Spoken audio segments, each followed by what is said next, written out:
அண்ணத்துக்கு தான் அப்பானால தான் மாமா வந்து அவமானப்பட்டதை ஏற்றுக்கவே முடியல. இதனால் நம்ம அண்ணன் என்ன பண்ணுறாங்கன்னா, இந்த சாமிதுரையை கட்டையாலே அடித்து சாவுடா நீலாம் எதுக்காக இருக்கிற அப்படின்னு சொல்லிட்டு கட்டையாலே அடி அடின்னு அடிக்கிறாங்க. சாமிதுரைக்கு ரத்தமாக ஊற்றி ரத்த வெள்ளத்தில் மிதந்துட்டு இருக்காரு. உயிர் பொழைச்சாரா இல்லையான்னு சொல்லிட்டு பார்க்கலாம் வாங்க.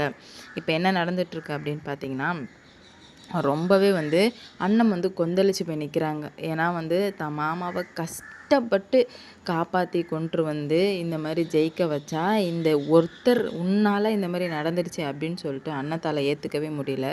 அது மட்டும் இல்லாமல் சரக்கு அவங்கள சாமித்துறையை காப்பாற்றிட்ட பிறகு சரகை கையில் வச்சுக்கிட்டு ஏய் அது இது அப்படி இப்படின்ற மாதிரி பேசிகிட்டு இருக்கோமே அண்ணத்துக்கு வந்து பிபி தலைக்கு ஏறுது. அப்படி இருக்கும் பட்சத்தில் அண்ணன் என்ன பண்ணுறாங்கன்னா, இதுக்கு மேலே அந்த ரம்யா கிட்ட ஏதாவது பேசுகிற வேலை வச்சுருந்த உனக்கு அவ்வளோதான், உன் குடும்பம் உன் பொண்டாட்டி புள்ள அவ்வளோதான், இதுக்கு மேலே நீ குடிக்க கூட கூடாது அப்படின்ற மாதிரி சொல்லவுமே, நீ சொல்கிறதுக்கு நீ யார் அப்படின்ற மாதிரி சாமிதுரை சொல்லவுமே, உன் உயிரை காப்பாற்றினவளே நான் தான் அப்படின்ற மாதிரி அண்ணன் சொல்கிறாங்க. உன்னை யார் காப்பாற்ற சொன்னா அப்படின்ற மாதிரி சாமிதுரை பேசவும் அண்ணத்தால் ஏற்றுக்கவே முடியல. இது என்னடா கொடுமையாக இருக்குது, காப்பாற்றின பாவத்துக்காக இதெல்லாம் அனுபவிக்கிறோம் அப்படின்னு சொல்லிட்டு அண்ணன் வந்து எனக்கு சத்தியம் பண்ணி கொடு, இதுக்கு மேலே நீ குடிக்க மாட்டேன், பொண்டாட்டி பிள்ளைய நல்லா பார்த்துப்பேன்னு சொல்லிட்டு சத்தியம் பண்ணி கொடுன்னு சொல்லிட்டு கேட்குறாங்க. நான் என்னத்துக்கு சத்தியம் பண்ணணும், எனக்கு என்ன தோணுதோ அதை பண்ணுவேன், எனக்கு எப்படி இருக்குன்னு தோணுதோ நான் அப்படி இருப்பேன் அப்படின்ற மாதிரி சாமிதுரை சொல்லவுமே அண்ணன் வந்துக்கிட்டு உன்னை காப்பாற்றிருக்கவே கூடாது, உன்னை அடித்து போட்டு சாவுடான்னு சொல்லிட்டு செத்துருக்கணும், இந்த உயிரெலாம் வந்து இருந்து என்னத்துக்கு அப்படின்ற மாதிரி கேட்கவுமே நல்லா வந்து அன்னத்தோட சித்தியும் நல்லா பேசுகிறாங்க.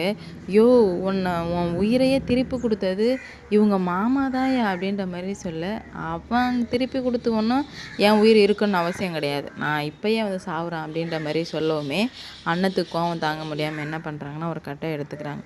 கட்டையை எடுத்து அடி அடின்னு அடிக்கிறாங்க. சாவு சாவு, என் மாமா உன்னை காப்பாற்றினதுக்கு இந்த உயிர் எதுக்கு நான் கேட்குறேன்னு சொல்லிட்டு ஒரு கட்டை எடுத்து அடி அடின்னு அடிக்கிறாங்க. எல்லாரும் வந்து பிடிக்கிறாங்க அண்ணத்தை. அண்ணன் எல்லாத்தையும் உதறி விட்டு அடிக்கிறாங்க. ஏன்னா அந்தளவுக்கு மனசில் வேதனை.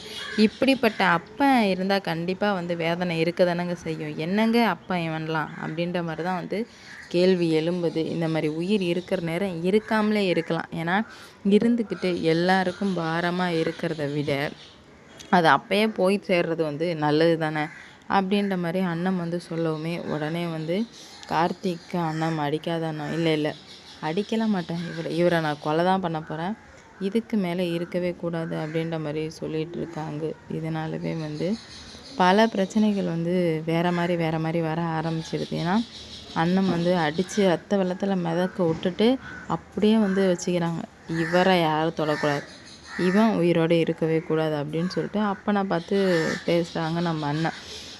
உடனே வந்து சாமிதுரைக்கு ஐயோ என் பொண்ணு என்னை கொன்னுட்டா, என் பொண்ணு என்னை கொன்னுட்டா அப்படின்ற மாதிரி சொல்லி புலம்பிகிட்டு இருக்காரு. அந்த அளவுக்கு தான் எல்லாமே வந்து நடந்து முடிச்சிருச்சு. இதுக்கு மேலே இப்படி நடக்கவே கூடாது அப்படின்றதுக்காக தான் வந்து போராடுறாங்க. ஆனால் வந்து அதுக்கு வாய்ப்பே இல்லை அப்படின்ற மாதிரி தெளிவாக வந்து தெரிஞ்சிருச்சு. அப்போ தான் சாமிதுரை சொல்கிறாங்க, என்னை மன்னிச்சிருவாண்ணா அப்படின்ற மாதிரி சொல்ல, அடி விழுந்தாதான் வந்து வேலை செய்வேன்னு சொல்லுது மண்டை, அதனால தான் இப்போ வந்து இப்படி சொல்கிறீங்க அப்படின்ற மாதிரி கேட்குறாங்க. இல்லை அப்படின்ற மாதிரி சொல்லவுமே, ஒன்றை மாதிரி ஒரு அப்பனா நான் பார்த்ததே கிடையாது அப்படின்ற மாதிரி சொல்கிறாங்க.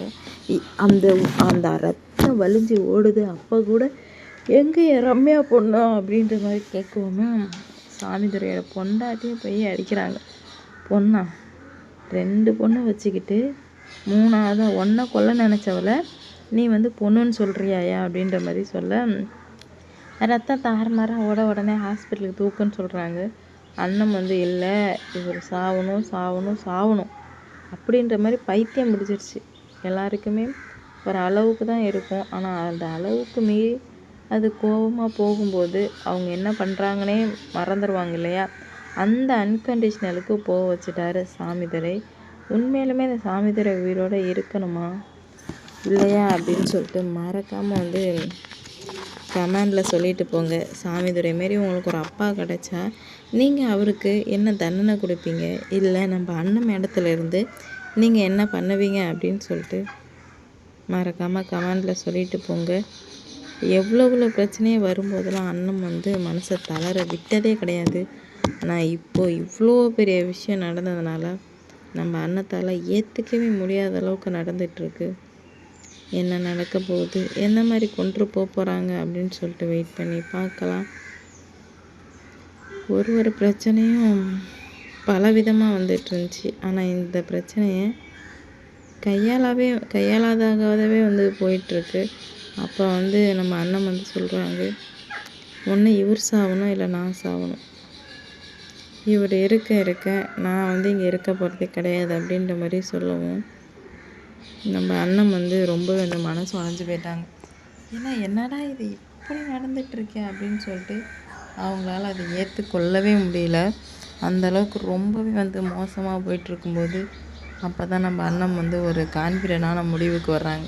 என்னென்னா, இதுக்கும் மேலே இவர் ஏதாவது மறுப்புன்னு ஏட்டுப்புட்டி பண்ணார்னா அவ்வளோதான், இவரை தண்ணி தொளிச்சு விட்டுற வேண்டியதான் அப்படின்ற மாதிரி அண்ணன் ரொம்பவே வந்து கான்ஃபிடென்ட்டான முடிவுக்கு வர்றாங்க. அண்ணத்தோட முடிவு எந்த மாதிரி கொண்டு போகுது, இல்லை என்ன ஆக போகுது அப்படின்னு சொல்லிட்டு பார்க்கலாம். நான் இவ்வளோ நாளாக ரொம்ப பொறுமையாக இருந்துகிட்டு இருந்தாங்க. ஆனால் இதுக்கு மேலே வந்து அவங்க மாமாவை ஜெயிக்க வைக்கிறது மட்டும்தான் வந்து அண்ணத்தோட குறிக்கோளாக இருந்துகிட்ருக்கு. பார்ப்போங்க என்ன நடக்க போகுது, ஏது நடக்க போகுது அப்படின்னு சொல்லிட்டு நம்ம அண்ணன் வந்து சொல்கிறாங்க, கண்டிப்பாக வந்துட்டு இவ்வளோ பிரச்சனை வரும்போதெல்லாம் நான் வந்து உன்னை இந்த மாதிரி அடிக்கணும் போகணும்னு நினச்சதே இல்லை. இதுக்கு மேலே வந்து நான் எதுக்காகவும் பொறுமையாக இருக்க மாட்டேன். எல்லாரையும் நம்பி நாசமானது தான் மிச்சம் அப்படின்ற மாதிரி சொல்கிறாங்க.